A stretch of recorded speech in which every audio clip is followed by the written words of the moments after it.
In the sun-drenched kingdom of felicity, where laughter bubbled like springs and trees bore fruit sweeter than dreams, lived Prince Carius. He had eyes the color of the summer sky, a smile that could melt glaciers, and a heart overflowing with kindness. Yet, locked away in the gilded cage of the royal palace, Carius yearned for something more than endless feasts and practiced dances. He longed for genuine connection, for a glimpse beyond the polished facade of courtly life.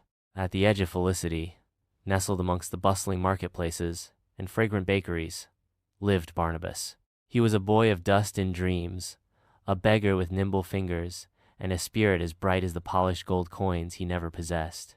His clothes were patched, his shoes worn, but his eyes sparkled with a wit that could disarm the grumpiest merchant and a heart brimming with empathy for the downtrodden. Fate, in the guise of a runaway royal hound, orchestrated their meeting. Carius, escaping his tutors for a stolen moment of freedom, chased the dog into the bustling marketplace. There, amidst the cacophony of vendors and the fragrance of spices, he stumbled upon Barnabas, who was expertly weaving a basket out of discarded reeds, a skill that helped him earn a meager living. The dog, a boisterous creature named Lumi, immediately took a liking to Barnabas, showering him with sloppy kisses. Carius, captivated by the sight of the ragged boy effortlessly commanding the attention of his mischievous pet, approached cautiously. "He seems to like you," Carius said, his voice hesitant.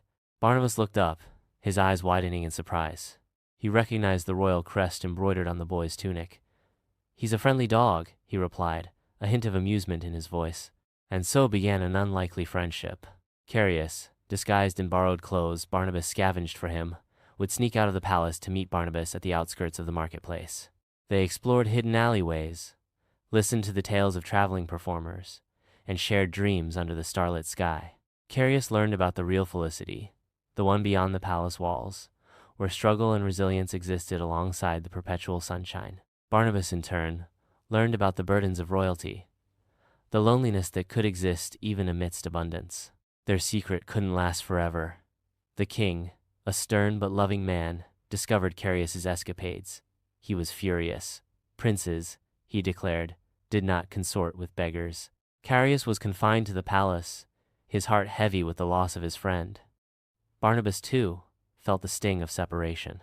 He missed Carius's laughter, his genuine curiosity, his unwavering belief in the good of everyone.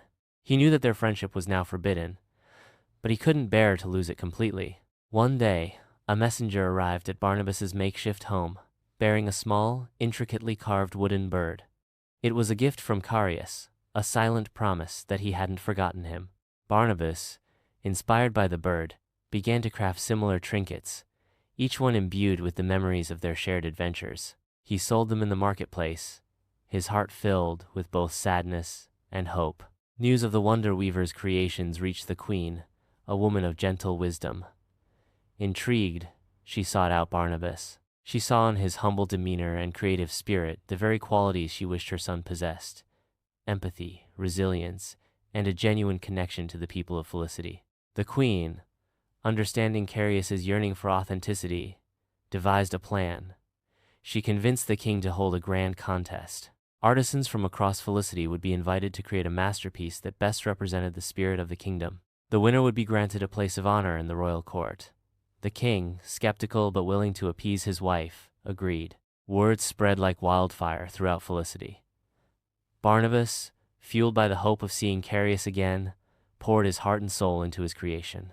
He wove a tapestry, not of gold and silk, but of reeds, flowers, and discarded fabrics, each scrap representing a different facet of Felicity, both its beauty and its struggles. In the center, he wove a single, radiant hummingbird, symbolizing the enduring spirit of hope. The day of the contest arrived. The royal court was ablaze with color and splendor. Elaborate sculptures, shimmering paintings, and intricate jewelry were displayed, each vying for the king's favor. Carius, watching from his throne beside his father, felt a pang of disappointment. He saw dazzling displays of wealth and skill, but nothing that truly captured the essence of Felicity. Then, Barnabas was called forward. He stood before the king and queen, his heart pounding in his chest. He presented his tapestry, the humble materials contrasting sharply with the opulence surrounding him. The king frowned. "What is this, boy? A tapestry of rags?" Barnabas met the king's gaze with unwavering courage. "Your Majesty," he said, his voice clear and strong, "this tapestry represents the true felicity. It shows the beauty that can be found even in the discarded, the strength that blossoms from hardship, and the hope that binds us all together." He gestured to the hummingbird. "This little bird reminds us that even the smallest creature can achieve great things, that even in the darkest of times, hope can still soar." A hush fell over the court. People were moved by the simplicity and the profound message of Barnabas's tapestry. Even the king, initially dismissive, was touched by his sincerity. But it was Carius who truly understood the depth of Barnabas's creation. He stepped down from his throne and walked towards Barnabas. He reached out and gently touched the hummingbird. "You have captured the heart of felicity, Barnabas," he said, his voice filled with emotion. "You have shown me that true beauty lies not in wealth or power, but in compassion and resilience."